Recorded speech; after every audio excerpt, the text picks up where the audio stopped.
It was a frigid morning, so cold that if you poked at the earth with an ice pick, it would probably crack neatly in half. Hell, I felt like doing the cracking myself. Still, the cold weather was to be expected, since it was winter right now. It had been rather warm during the cultural festival the previous month, but the second we hit December, there was a radical drop in temperature, as if Mother Earth had remembered what season it was, though as a result I was feeling like autumn hadn't really come to Japan this year. That stupid Siberian air mass could try taking a different route every once in a while. You don't have to come to our way every single year. I walked along as I was worried about whether the Earth's revolution had gone out of whack or if Mother Nature was feeling under the weather. Yo, Kyon. A frivolous-looking fellow caught up to me and gave me a slap on the shoulder that was light as hydrogen. It would have been too much of a hassle to stop walking, so I just turned to look at him. Yo, Taniguchi. I replied before turning back to glare at the steep hill that stretched out before us. You'd think that our school would cut back on gym class when you have to climb this hill every single day, right? Our homeroom teacher, Okabe, and the other gym teachers should be more concerned about the students, who have to endure the treacherous commute on a daily basis, especially when they get to drive to school. Why are you grumbling like an old man? Come on, pick up the pace. This is a good exercise. Doesn't it warm up the body? I mean, look at me. I'm not even wearing a sweater. The climb may suck during the summer, but it works out perfectly this time of year. His spunk was nice and all, but where did that energy come from? Pass some to me. Taniguchi's loose lips curled into a grin. Finals are over, yeah? Which means there are nothing more to learn this year. Anyway, isn't there a wonderful event coming up? All students had to suffer through finals equally. However, the scores on the graded answer sheets were anything but equal. My mood soured as I recalled my mother fretting over whether she would need to get me a tutor. Next year I would be a second year, and our class assignments would be determined by the colleges we applied to. Liberal arts or sciences, public or private. I don't know what to choose. Just worry about it later, Taniguchi said with a laugh. Shouldn't your mind be on other matters right now? Do you know what today's date is? December 17th, I said. What's so special about it? What's so special? You've forgotten about the joyous event coming up in a week. Oh, I got it. The answer popped into my mind.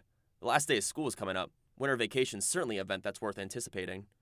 Taniguchi glared at me like a small animal encountering a bushfire. Hell no! Think carefully about what the date will be in 1 week. You'll figure it out. I snorted and exhaled a cloud of white. Oh yeah, December 24th. Christmas Eve. Yeah, I knew all about the retail industry conspiracy coming up next week. I would be the next to last person to ever forget about holiday events, because the last person happens to sit right next to me in class.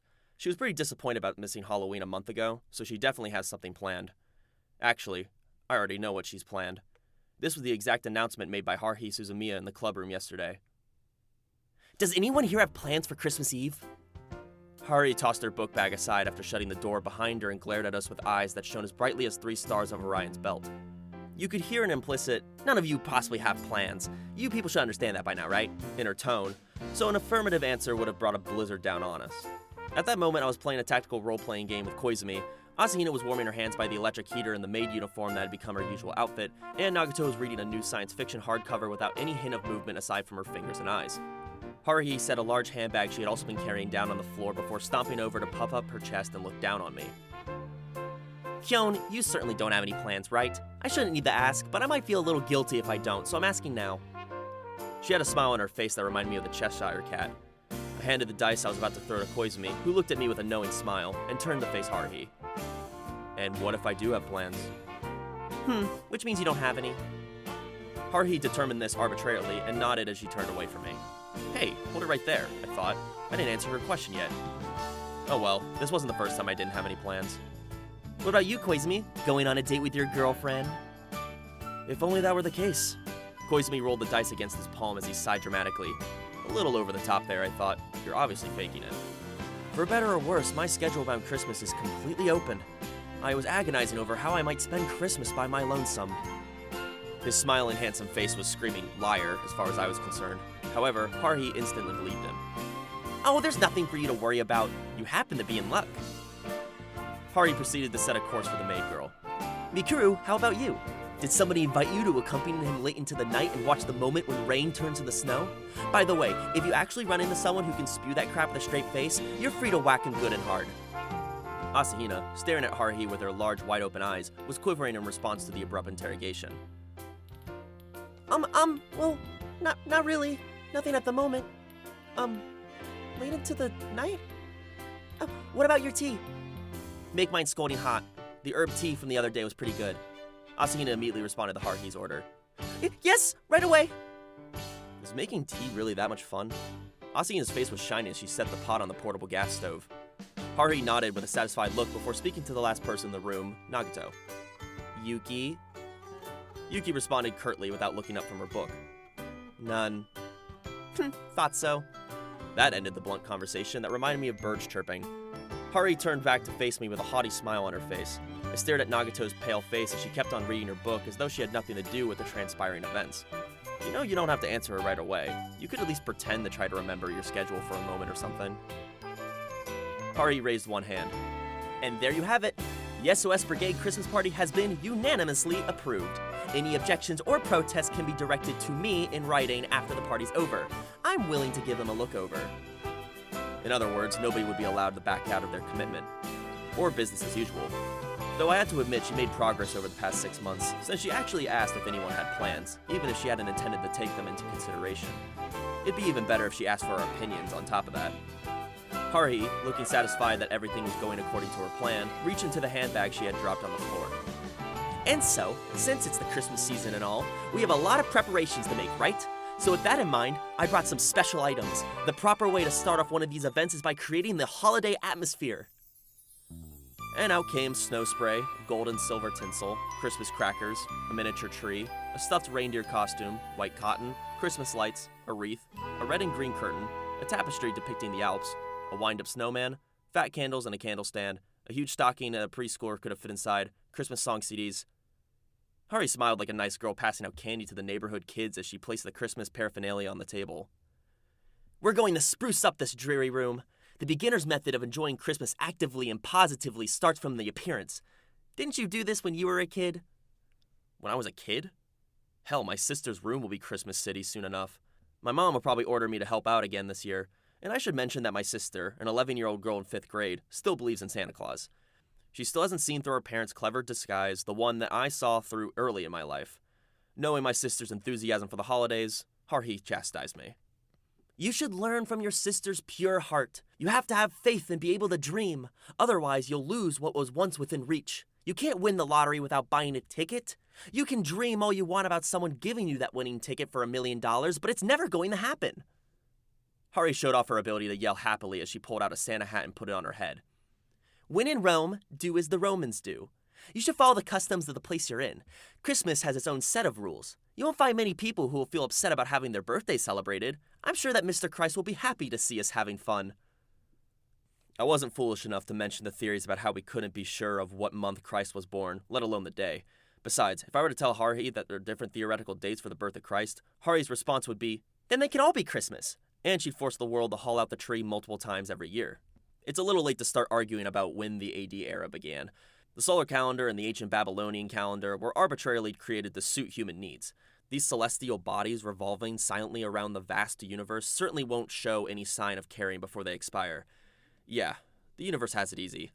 Of course, I didn't get a chance to savor this moment of boyhood fascination with the mystery of the cosmos because Haruhi was wandering around the club room like a hyper and helpful panda as she placed various Christmas items around the room, set a Santa hat on the head of Nagato, who was buried in her book, and shook a can of snow spray to write the words, Merry Christmas, on the window.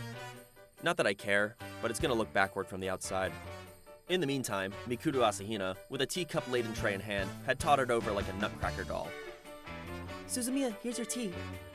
The sight of the smiling maid Asahina was as fine as always, a fresh balm for my soul every time I see her. It would appear that Asahina, the unfortunate victim whenever Haruhi came up with an idea, showed no concern about the Christmas party. Can't deny that a party with a whole brigade sounds much more enjoyable than passing out flyers in a bunny girl outfit or wearing sexually demeaning costumes in a movie. But was that really the case here? Thanks, Mikuru. Haruhi cheerfully took the cup and remained standing as she gulped down the herb tea. Asahina watched her with an angelic smile. It took Haruhi only half a minute to down this scalding liquid and redouble her smile. I have a bad feeling about this. She only smiles like that when she's thinking about something dubious. I spent a decent amount of time with her, so I notice these things now. The problem was... It was delicious, Mikuru. As a token of my gratitude, I have an early present for you. What? Do you really mean it? The lovely maid blinked. Truer words have never been spoken. True as the moon revolving around the earth revolving around the sun. You don't have to believe Galileo. Just believe me. Okay. And Haruhi reached back into her bag. I felt someone staring at me and turned to meet Koizumi's eyes as he smiled wryly and shrugged. I would have preferred to ask what that was supposed to mean, but I knew more or less what he was saying. We haven't spent the last 6 months as part of Haruhi's crew for nothing. It'd be pretty wrong if we couldn't figure out what was going on. At least, that's what I think. The problem was that there wasn't any person or medicine in this world capable of suppressing Haruhi's ideas. I'll personally present anyone who invents such an item with the Grand Cordon of the Order of the Rising Sun. Ta-da! With a childish cry, Haruhi pulled out the last of her Christmas items from the bag. That's... Asahina's reflexively took a step back as Haruhi spoke with the bearing of an old magician, passing her beloved staff to her pupil. It's Santa! Santa! Isn't it perfect? This time of year, you have to emphasize the season by dressing appropriately. Come here, I'll help you get changed. The object in Haruhi's hands as she advanced to the retreating Asahina was, in fact, nothing other than a Santa Claus outfit. And so Koizumi and I were chased out of the club room to fantasize about Haruhi changing Asahina inside. Her soft shrieks only served as unneeded boosts for my imagination as they gave me the illusion that I could see through the door. I think I'm starting to lose it. After immersing myself in a fantasy for a while, I do feel sorry for Asahina. Koizumi began talking, probably because he was bored. The guy with more than his fair share of looks and bearing leaned against the wall in the hallway with his arms crossed. I personally feel very relieved that Suzumiya is having fun, since it pains me to greatly see her be irritated. Because that weird space pops up when she's irritated, right? Koizumi used his ring finger to brush his hair aside. Yes, that would also be a reason. My comrades and I are most fearful of the closed space and celestials. Getting rid of them may have looked like an easy task, but it's rather difficult to perform. Fortunately, they've been appearing less frequently since spring. Which means that they still show up sometimes? Indeed, they still appear on occasion. Recently, they've been limited to appearing between midnight and dawn, probably the time frame when Suzumiya is asleep. I would assume that she unconsciously creates closed space when she has nightmares. She makes trouble for everybody, whether she's asleep or awake. Oh, by no means! A surprisingly sharp retort from Koizumi. I have to admit that I was looking a little surprised. Koizumi smiled thinly as he directed a penetrating look my way. You probably don't have any idea about what Suzumiya was like before high school. We began observing her 3 years before she came to North High, and we never once imagined that she would learn to laugh on a daily basis. Everything's changed after she met you. Or, to be more exact, after the two of you returned from closed space together. Suzumiya's mental state is stabilized to an extent that cannot be compared to how she was in middle school. I stared back at Koizumi in silence, since I had a feeling I would lose if I looked away. Suzumiya is clearly changing, and for the better. We wish to maintain that status quo here. Wouldn't you agree? She now considers the SOS Brigade to be an irreplaceable assembly. You are here. Asahina is here. Nagato is also necessary. I dare say I might also be included. We're united. Well, according to your people, sure. Yes, however, this is no means a bad thing. Do you wish to see Suzumiya set Celestials loose every few hours? This may not be for me to say, but that would be in very bad taste. I have no interest in seeing that. I never will, I can guarantee that. Koizumi's expression suddenly changed as his usual ambiguous smile returned. I'm relieved to hear that. Speaking of change, Suzumiya isn't the only one. We all have. You and I, along with Asahina and probably Nagato as well. Any person would have adjusted their mentality after spending time with Suzumiya. I looked away, but not because he had hit the nail on the head. I hadn't realized that I'd changed, so I wasn't particularly upset about his statement. But I was surprised that he also noticed Nagato's gradual transformation. The sham of a baseball game, a Dotabata festival that spanned 3 years, a cave cricket extermination, the murder show on a remote island, a looping summer vacation, we'll get there. As we went through activity after activity, Nagato's reserved manner and gestures clearly showed signs of change. While they were minute, her behavior during our chance encounter in the literary club room when this all began was very different. I wasn't just hallucinating. My eyes were at least as sharp as a homemade telescope. In retrospect, she was already acting odd when we were on the remote island. Also when we went to the public pool and the bond dance. Even more so when she was pretending to be a magician during the film shoot and taking on the computer society in that computer game. But that's a good thing. Haruhi aside, I consider this revelation to be far more momentous. Organizing a Christmas party would be a small price to pay, said Koizumi with a smile on his face. For the sake of keeping our world stable. And if it turns out to be an enjoyable experience, I won't have a single complaint. I was starting to feel a little ticked off of how I couldn't contradict him. It's okay now. The clubroom door suddenly flew open. And since I had been leaning against said door, which swung inward, I naturally ended up flat on my back. The voice didn't belong to Haruhi or me. It was Asahina, and it came from directly above me. And since I was sprawled on the floor, I had no choice but to look at the ceiling.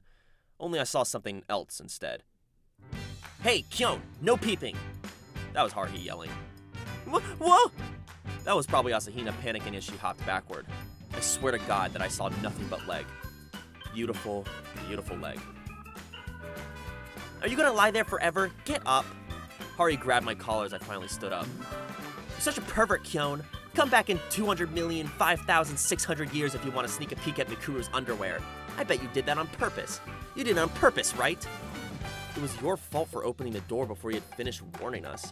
This was an accident. It was an accident, Asahina." I was about to say when something caught my eye. Red clothing lined in white, topped off by a red hat with a white pom-pom. It was all Asahina had as she gripped her short skirt with both hands and gazed at me with eyes that were teared up from embarrassment. She made for an utterly perfect Santa without a single flaw. The true identity of this Mikuru Asahina must be that of the granddaughters taking over the family business from a senile old Santa Claus. I'm willing to bet that 8 out of 10 people would believe that story. My little sister would certainly fall for it. "Extremely lovely," Koizumi offered his impression. "Forgive my use of a cliché, but I couldn't come up with something better. It's very becoming. Yes, indeed." "Right?" Haruhi draped her arm around Asahina's shoulder and rubbed her cheek against the flabbergasted Santa girl. "You're so cute, Mikuru. You should be more confident in yourself. From now until the Christmas party, you'll be in the SOS Brigade's very own Santa Claus. You're qualified to hold that position." Asahina released a pitiful squeal. Still, Haruhi was actually right for once. Nobody would argue that point, I thought, as I turned back at Nagato. The petite, short-haired, reticent girl was still reading in silence, with a Santa hat on her head. After that, Haruhi had all lined us up so she could address us. "Okay, this time of year, you can't go running after a Santa when you spot one in the middle of town. They're all fakes. The only real one appears at a specific location. Mikuru, you should be especially careful. Don't accept any gifts from strange Santas or agree to anything they ask." You shouldn't be saying that after you forced Asahina to become a fake Santa. You know that, right? Also, don't tell me that someone her age still believes, in the way my little sister does, in an old man who volunteers internationally. I suppose it's possible, when she's still wishing on falling stars, but I had my doubts. After all, Saint Asahina was blessing us with her presence in this club room. Here we had a fake that transcended the original. What's wrong with that? Ask for any more, my complaints will come flying from Scandinavia. "So, Kyon, we're gonna have a full-blown Christmas party and all, but since I just came up with the idea so late, we can only celebrate the birthday of Christ this year. Next year, we'll have to hold birthday parties for Buddha and Muhammad as well, or that's not gonna be fair."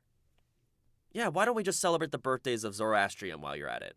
They can only laugh bitterly from their perch above the clouds as a bunch of non-believers celebrate their birthdays. And since Haruhi will celebrate anything if it gives her an excuse to go crazy, it evens out in the end. Please limit my potential divine judgment to Haruhi. I barely have anything to do with this farce." As I tried to figure out which god I should direct my plea to, Haruhi sat down with the brigade chief's seat. "What would you like? A hot pot? Sukiyaki? No crab, I can't stand that stuff. I get all worked up when I have to pry the meat from the shell. Why are crab shells edible? I'm tempted to say that there's been a mistake in the evolutionary process." "That's exactly why they have shells. They didn't go through natural selection at the bottom of the ocean for you to eat them." Koizumi raised his hand before speaking. "We'll need to place a reservation then. The Christmas season is fast approaching, so we must hurry before all the restaurants are booked full." I really don't want to go to any place he recommends. We'd be taking the risk of some bizarre restaurant owner character showing up in the middle of dinner to set off another messed up murder comedy, which actually happened the last time Koizumi suggested anything. "Oh, you don't have to worry about that," Koizumi said. Haruhi shook her head with a smile. Maybe she was thinking the same thing I was, but she continued. "We'll hold it here. We already have everything necessary, just need food. Right, we should bring a rice cooker. And no alcohol allowed. I swear to never drink again after last time. I can think of some better things for you to swear off, but I believe you just said something that needs to be addressed first." "Hold it here?" I asked as I looked around the club room. Sure, the room was equipped with a pot and a portable gas stove, and we even had a fridge enshrined. The above items had been brought in by Haruhi from God knows where when the SOS Brigade was first formed. Don't tell me that she's been preparing for this event. In any case, the stove was proven useful when Asahina making her special tea, though I have to wonder if we're even allowed to cook on school grounds in the first place, especially when we are in the ancient clubhouse. The answer is obviously no. Fire is banned in the building. Yeah, you're right. It's more fun to do these things in secret. If any student council members or teachers barge in, I'll treat them to some of my fabulous hot pot. They'll be so overwhelmed by the magnificent taste that they'll tearfully accept the SOS Brigade. That's how it'll go down. To the letter. It's perfect! Haruhi is ordinarily loath to engage in any activity that requires effort, but once she's set her mind to doing something, she'll do an extraordinary job of it. Her cooking is probably as good as she says. But a hot pot? When was that decided? From our conversation, her only concern was that we skipped the crab, so she pretended to ask for our opinions while deciding everything herself. Actually, yeah, that checks out. That all happened yesterday.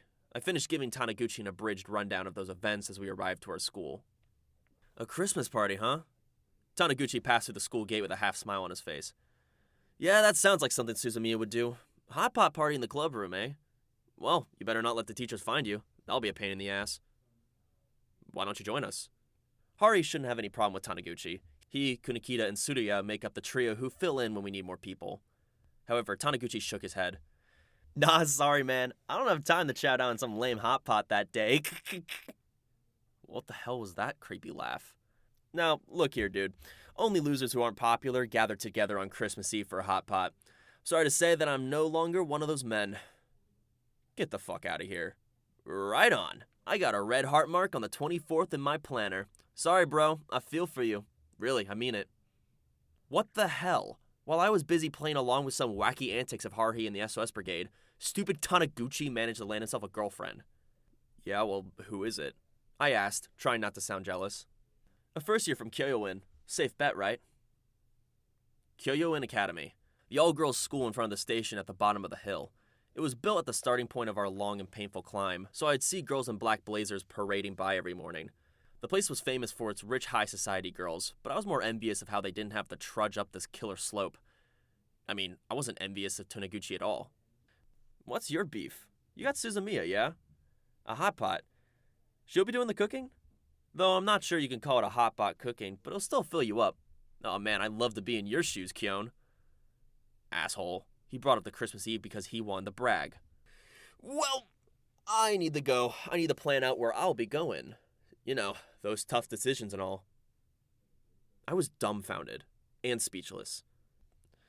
Nothing significant happened after school that day. Koizumi and I were forced to put up the new decorations that Haruhi had brought into the club room as she stood and pointed. Asina was the tea-serving mascot in the Santa outfit. Nagito was silently reading a hardcover with a Santa hat on her head again. That was it for the day. We didn't decide on the contents of the hot pot. The only apparent decision was that I would be the one to go out and buy everything needed. What kind of hot pot are we going with? I'm really hoping that she didn't choose something suspect like a potluck. Well, I know, that was a really long prologue. However, everything so far has only been a prologue. The real story begins now, starting with the next day. Though it may have begun tonight, none of that really matters. The next day would be December 18th, a day cold enough to freeze the wind. The day I was thrown into an abyss known as fear. Let me make this clear now. This was no laughing matter.